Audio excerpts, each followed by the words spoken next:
હર હર મહાદેવ। આપ સૌમાં રહેલા શિવ તત્વને મારા વંદન। મિત્રો, હું છું આપ સૌનો પ્રિય આચાર્ય સંકેત શુક્લ અને આજના વિડીયોમાં આપણે સમજીશું કે ધનુ રાશિના તમામ જાતકો માટે વર્ષ 2026નો પ્રથમ મહિનો જાન્યુઆરી 2026 શું લઈને આવ્યો છે। તે ધનુ રાશિ એટલે કે જે કોઈ પણ જાતકોનું નામ ભ, ધ અને ફ આ ત્રણ મૂળાક્ષર પરથી મિત્રો થાય છે ને તેની થાય છે ધનુ રાશિ। તો આ રાશિના તમામ જાતકો કંઈક આ પ્રમાણે ગ્રહોની સંરચના મહિનાની શરૂઆતથી થઈ શકે છે। ફટાફટ તેના વિશે ચર્ચા કરીએ તો ફર્સ્ટ હાઉસમાં સૂર્ય, બુધ, મંગળ, શુક્ર, ત્યારબાદ રાહુ દેવતા, થર્ડ હાઉસમાં શનિ દેવતા, ચતુર્થ સ્થાનમાં ગુરુ દેવતા, સપ્તમ સ્થાનમાં કેતુ દેવતા જન્મપત્રિકાના નવમ સ્થાનમાં છે। આ મહિનામાં 4 રાશિ પરિવર્તન થવાના છે અને ચારે રાશિ પરિવર્તન એક જ રાશિમાં છે। એટલે કે જે ચારે ગ્રહો હાલમાં તમને તમારી જ રાશિમાં દેખાઈ રહે છે ને ધનુ રાશિમાં, તે તમામ ગ્રહો 13, 14, 16 અને 17 એટલે કે શુક્ર, સૂર્ય, મંગળ અને બુધ આ પ્રમાણે એકંદરે 4 ગ્રહો 4 રાશિ પરિવર્તન કરશે આ તારીખો દરમિયાન અને તે આવશે સેકન્ડ હાઉસમાં। સેકન્ડ હાઉસમાં તમારું ધન, વાણી અને કુટુંબનું છે। તો ચલો ચર્ચા કરીએ કે આ પ્રમાણેના જે ગ્રહોની સંરચના બની રહી છે તેની તમારા ઉપર શું અસર થઈ શકે છે।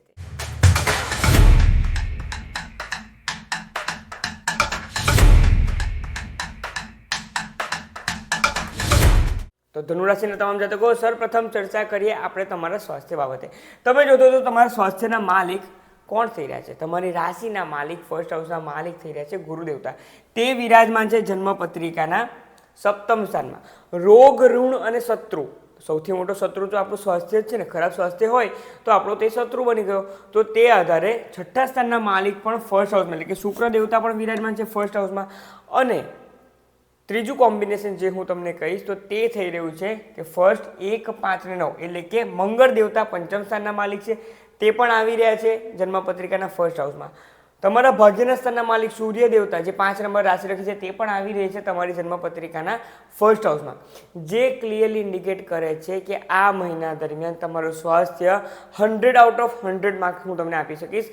ઘણું સારું સ્વાસ્થ્ય રહેવાનું છે। કોઈ પણ સિઝનલ બીમારી હતી, કંઈ પણ લાંબા સમયથી ચાલતી તકલીફ હતી તે તમારી ઘણી સારી થઈ શકે છે। આ મહિનો તમારા માટે ઘણો સારો છે સ્વાસ્થ્ય બાબતે। હું તો તમને તેમ કહી શકું કે જો તમારી બોડી તમને મદદ કરી રહી છે ને તો આ મહિનાથી જીમ મેમ્બરશિપ લો, ચાલુ કરો। જો તમે તે કરશો કે પછી ડેલી વોકિંગ સ્ટેપ્સના માટેના તમારે ટાર્ગેટ લેવો જોઈએ કે સવારે વહેલા ઉઠીને કે રાત્રે આફ્ટર ડિનર તમારે 10,000 સ્ટેપ્સ ચાલવાનું છે કે 5,000 સ્ટેપ્સ ચાલવાનું છે। તમારા જીવનમાં કંઈક રૂટીન બનાવશો ને વર્ષની શરૂઆતથી જ તો ધનુ રાશિના જાતકો ખૂબ સારી રીતે તમે કામ કરી શકશો। આ પ્રમાણેના ગ્રહો તમારા માટે બની રહ્યા છે, ઘણું સારું છે। બીજું એક તમારા માટે સારા સમાચાર કહું ને તો તમારા સંતાનના સ્થાનના માલિક મંગળ દેવતા પણ વિરાજમાન છે ફર્સ્ટ હાઉસમાં। તમારા સંતાનના સ્વાસ્થ્યમાં પણ તકલીફ હતી, સંતાન પણ જો ખૂબ વધારે જિદ્દી બિહેવિયરમાં આવી ગયા હતા તો તે ક્યાંક ને ક્યાંક ડાઉન થઈ રહ્યા છે, તમારી અંડરમાં હવે આવી રહ્યા છે, તમારી વાત માની રહ્યા છે। તેવા સંજોગો બનશે। ફક્ત તેમને યોગ્ય રીતે ચેનલાઇઝ કરો, તેમનું ધ્યાન કોન્સન્ટ્રેટ કરવાનો પ્રયત્ન કરો તો તમારું સંતાન પણ તમને સાથ આપી શકે છે। સંતાનનું સુખ એટલે કે સંતાનના સ્વાસ્થ્ય બાબતે પણ ઘણો સારો આ મહિનો રહી શકે છે। તેથી સ્વાસ્થ્ય બાબતે તો 100 આઉટ ઓફ 100। વાત કરીએ તમારા ધન બાબતે। ધન સ્થાનમાં કોની રાશિ છે? શનિદેવજી છે। શનિ દેવતા વિરાજમાન છે તમારી જન્મપત્રિકાના ચતુર્થ સ્થાનમાં અને તે પણ હવે નવેમ્બર મહિનાના એન્ડથી તો માર્ગી અવસ્થામાં આવી ચૂક્યા છે, પરંતુ 13 તારીખ બાદ 13 થી 17 દરમિયાન 1 બાય 1 ચારે ગ્રહો આવી જશે તમારી જન્મપત્રિકાના સેકન્ડ હાઉસમાં। તો ત્યાં પણ 4 ગ્રહો ભેગા થશે, શુભ ગ્રહો છે, સ્થાન પણ ઘણું સારું છે। તેથી આ મહિના દરમિયાન ધનાગમનના સંજોગો ઘણા બની રહ્યા છે। જો તમે કોઈ પ્રોપર્ટીના રિગાર્ડિંગ કામ કરી રહ્યા છો એટલે કે જમીન લે વેચનું કામ કરી રહ્યા છો, દલાલીનું કામ કરી રહ્યા છો, તમે આર્કિટેક્ટ લાઇનમાં છો, બિલ્ડર લાઇનમાં છો, કોઈક ડિઝાઇનિંગ લાઇનમાં છો ને તો તમારી સ્કિલ અને તમારી બોલવાની છટા, તમારી લોકોને કન્વિન્સિંગ પાવર જે તમારો છે ને તે તમારા માટે ઘણું સારું આગળ વધી શકે છે। 1 થી 14 તારીખ દરમિયાન શું થશે તો હું તમને કહું, જ્યારે પણ જન્મપત્રિકામાં બુધ અને શુક્ર ફર્સ્ટ હાઉસમાં હોય છે ને તો તે વ્યક્તિ ખૂબ ક્રિએટિવ વિચાર કરે છે, પરંતુ ફોકસ્ડથી વિચાર કરે છે। તે ફક્ત સપના નથી જોતા, તે જે કંઈ પણ સપના જોવે છે ને તે સપના સાચા કરવા માટે પણ આગળ વધતા હોય છે। 1 થી 14 દરમિયાન ફક્ત તમે જે કરવા માગો છો તેના માટે પ્લાન કરો। હાલમાં તો ખર માસ ચાલી રહ્યો છે એટલે કે ક મુહૂર્ત ચાલી રહ્યા છે। ક મુહૂર્ત દરમિયાન કોઈ પણ નવા કાર્યની શરૂઆત તો તમે કરવાના જ નથી ને, કોઈ પણ નથી કરતું। તો તેના આધારે 1 થી 14માં ફક્ત પ્રિપેરેશન કરો ને ત્યારબાદ તમારે લોન્ચ થવાનું છે। તમારી જે સ્કિલ છે તેના આધારે આગળ વધો। આ સમય તમારા માટે ખૂબ સાનુકૂળ બની શકે છે અને આ મહિના દરમિયાન સાચેમાં તમે જે થંબનેલમાં વાગ્યું છે ને કે તમારા નામનો ડંકો તમે વગાડી શકો છો। વર્ષની શરૂઆત જ તમારી તે પ્રમાણેની થવાની છે ને કે તમારા કોમ્પિટિટર્સ ધ્રુજી જવાના છે કે હવે આ વ્યક્તિમાં માર્કેટમાં આવી ચૂક્યા છે, આ પ્રમાણેનું જ ઇમ્પેક્ટ આપવાનું છે. હજુ જાન્યુઆરી, ફેબ્રુઆરી, માર્ચ 3 મહિના સુધી આ તમામ ગ્રહો તમને ફેવર કરવાના છે.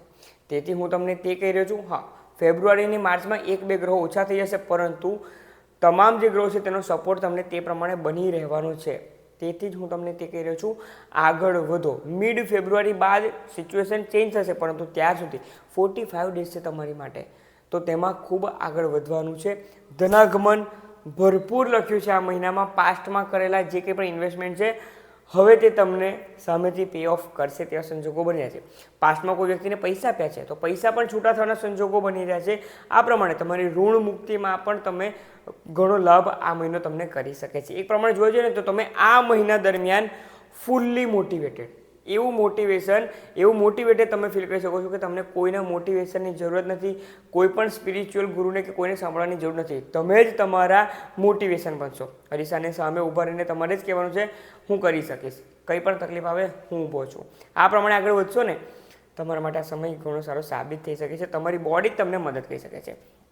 સાથે જ વાત કરીએ તમારા પંચમ સ્થાન એટલે કે તમારા સંતાન બાબતે. જે કોઈને પણ સંતાન પ્રાપ્તિમાં બાધા હતી તો હું તો તેમ કહી શકું કે જાન્યુઆરી 2026માં પ્રયત્ન કરો. સંજોગો બની રહ્યા છે, સંતાનનું સુખ બનવાના ઘણા સારા સંજોગો બની રહ્યા છે. ક્યાં સુધીમાં?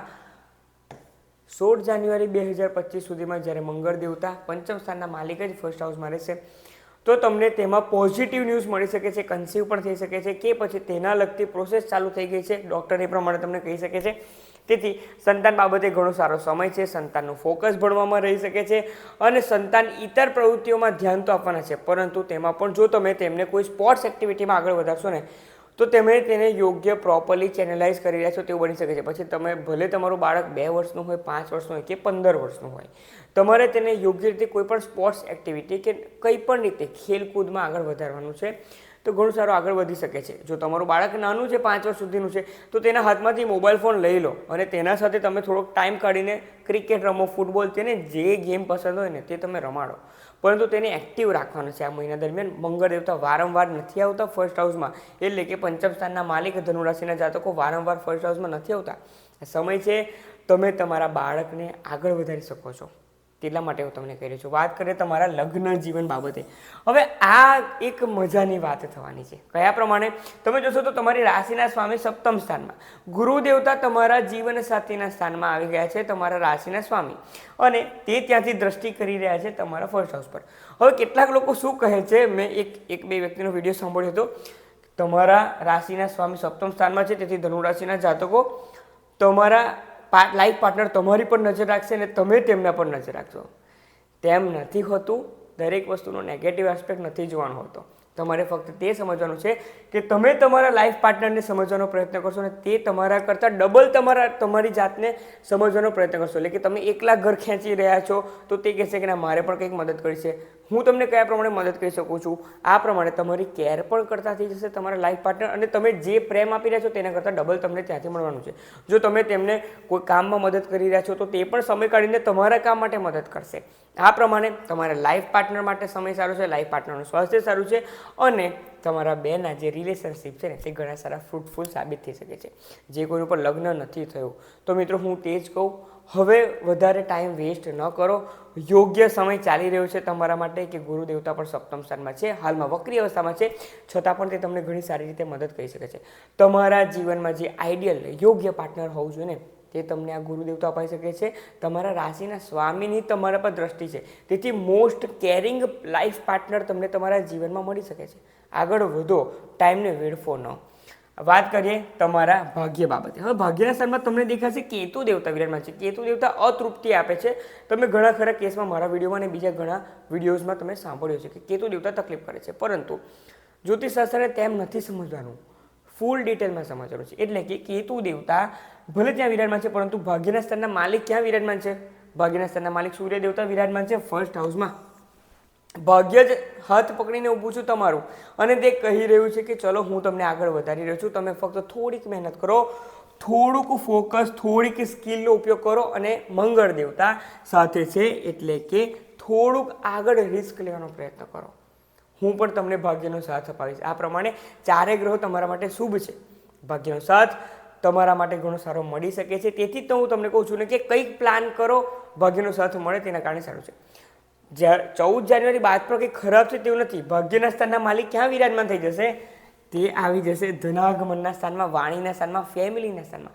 ફેમિલીનો ફૂલ સપોર્ટ, તમે તમારી સ્પીચથી આગળ વધી શકશો, તમે તમારી જે વાત કરવાની છટા છે તેનાથી આગળ વધી શકશો. અને મોસ્ટ ઇમ્પોર્ટન્ટ 1 થી 14 તારીખમાં જે કંઈ પણ મહેનત કરી છે ને તે તમને હવે બેઠા બેઠા પરિણામ આપી શકે છે. તમે ક્યાંક ટેન્ડર આપ્યું હોય, ક્યાંક ફોર્મ ભર્યું હોય, કોઈ ઓપોર્ચ્યુનિટીમાં ઇન્ટરવ્યૂ આપ્યું હોય, તમને તમામ બાબતે સફળતા મળી શકે છે. હવે તમારા હાથમાં છે કે આ મૂલ્યવાન સમયને તમે કયા પ્રમાણે ઉપયોગ કરી રહ્યા છો તે.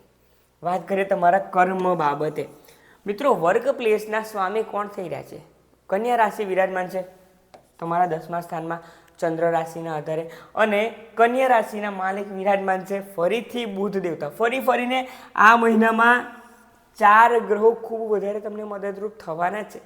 કન્યા રાશિના માલિક જે બુધ દેવતા છે 10મેશ ફર્સ્ટ હાઉસમાં, જે સૂચવી રહ્યું છે કે તમારા દ્વારા કરવામાં આવેલું કાર્ય, તમારા દ્વારા જે તમારી અનઓર્થોડોક્સ સ્કિલ છે, હવે તે બધા પાસા ખોલવાની જરૂર છે. જે લોકોને તમને જે લાઇટલી લઈ રહ્યા છે ને કે આ વ્યક્તિ ઠીકઠાક છે, હવે તેને બધા પાસા બતાવો, તમારી સ્કિલ બતાવો કે હું શું કરી શકું છું અને હું જે પ્રમાણે કાર્ય કરી શકું છું ને તેટલા સમયમાં તો શું તમે મારાથી ખૂબ વાર લગાડશો તે કાર્ય પૂરું કરવામાં. તેથી તમે મારાથી બહુ દૂર છો, તમે મને નહીં કમ્પેર કરી શકો. આ પ્રમાણેનું તમારી સ્કિલ બતાવવાની છે તમારે ધનુરાશિના જાતક. હું આ પ્રમાણે તમને સમજાવવા માગું છું કે કંઈક કેટલા પાસા, જે મેં સપ્ટેમ્બર મહિનાથી કહ્યું છું કે તમારી પાસે પોકેટમાં રાખો.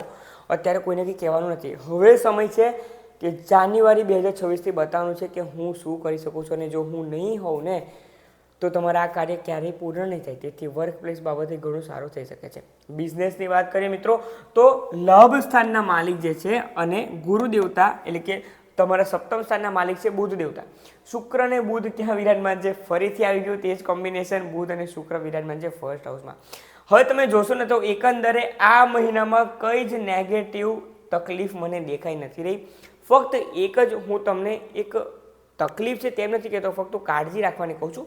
શનિ દેવતાની તૃતીય દ્રષ્ટિ થઈ રહી છે તમારા રોગ, ઋણ અને શત્રુનું. એક કાળજી રાખવાની છે, શનિ દેવતા ન્યાયના દેવતા છે.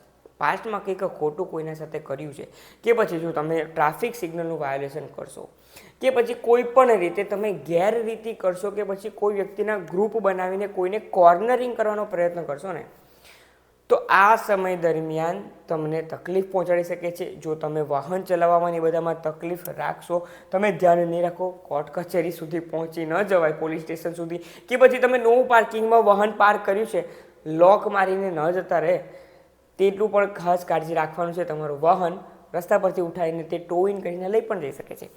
આ એક કાળજી ખાસ રાખવાની છે જે તમને ખર્ચો કરાવી શકે છે, ટેબલ નીચેના પૈસા આપવાના બની શકે છે. કાળજી રાખજો. બીજી રીતે જો હું તમને કહું તો તમારે આ રીતે તો કાળજી રાખવાની છે, પરંતુ કોઈ પણ ગેરરીતિ નથી કરી. તેથી જો તમને કહું છું ઇન્ડિવિજ્યુઅલ લેવલ પર આગળ વધો ને. તમારી પાસે સ્કિલ છે, પોટેન્શિયલ છે, તો તેના આધારે તમે આગળ વધો. બીજા બધાને ભેગા કરવાની કંઈ જરૂરત નથી. તમે જ તમારા નામથી, તમારા કામથી તમારું નામ કરો. તે જ કરું છું. ઉપાય જો વિશે આપણે ચર્ચા કરીએ, ઉપાય એકચ્યુઅલમાં આ મહિનામાં કંઈ જરૂર નથી, પરંતુ ઘણા લોકોને મેસેજ આવતા હોય છે કે ન સર તમે જે ઉપાય આપો છો તેનાથી માઇન્ડ ઘણું સ્ટ્રોંગ રહે છે અને શાંત રહે છે. તો ચાલો આપણે ઉપાય વિશે ચર્ચા કરીએ. તો હું તો તમને તે જ કહીશ, દરેક ગુરુવારે વિષ્ણુ સહસ્ત્ર નામનો પાઠ જરૂરથી કરો. હું તો તેમ કહું છું કે દરરોજ કરો. ફક્ત વિષ્ણુ ભગવાનના સાનિધ્યમાં રહો. અને બીજી વાત તે પણ છે કે આ મહિના દરમિયાન તમે પ્રભુ શ્રી રામના કોઈ પણ સ્તુતિ હોય છે કે પ્રભુ શ્રી રામના ગુણગાન ગાતા કોઈ પણ જે સ્તુતિ હોય છે તે જો તમે સાંભળશો તે પણ તમારા માટે સારી થઈ શકે છે. બીજી રીતે જો હું તમને કહું તો દરરોજ સવારે એક લોટામાં ચોખ્ખું પાણી લઈ તેમાં ચણાની દાળ અને હળદર ભેગી કરો અને મંદિરે જઈને તમારે મહાદેવ પર ચડાવવું જોઈએ. મહાદેવનો ઉપાય હું દરેકને આપતો જાઉં છું. મહાદેવ પર ચડાવો, જેના કારણે આ મહિનામાં જે કંઈ પણ સારા પરિણામ મળી રહ્યા છે ને તેમાં તે તમને 4 ચાંદ લગાવી શકે છે. તો ધનુ રાશિના જાતકો, બેસ્ટ ઓફ લક. વર્ષની શરૂઆત તમારે ઘણી સારી રીતે કરવાની છે. જો તમે નથી સારી રીતે કરી શકતા ને તો તમે તેમ માનો કે તમે થોડુંક આળસુ બની રહ્યા છો. આળસુ બનવાથી તમારે હટવાનું છે અને જીવનમાં પ્રગતિ કરવાની છે. જો માહિતી પસંદ આવી હોય તો તે પણ જણાવજો કે 2026 મહિનાની વર્ષની શરૂઆત તો ઘણી સારી થઈ રહી છે. તમે શું પ્લાનિંગ લઈને બેઠા છો કે 2026 સુધીમાં મારે તે બનવું છે, મારે તે વસ્તુ જીવનમાં જોઈએ છે કોઈ પણ હિસાબે, બાય હુક એન્ડ ક્રુક. જરૂરથી કમેન્ટમાં લખો, જેના કારણે તમે પણ તમારી ઓરાને ઘણી સારી રીતે પોઝિટિવલી એક્ટિવ કરી શકો છો. તો જો માહિતી પસંદ આવી તો તમારા ફ્રેન્ડ્સ અને ફેમિલી ગ્રુપના તમામ ધનુરાશિના જાતકોને માહિતી શેર કરો. આપ સૌમાં રહેલા શિવ તત્વને મારા વંદન. ઓમ નમઃ શિવાય.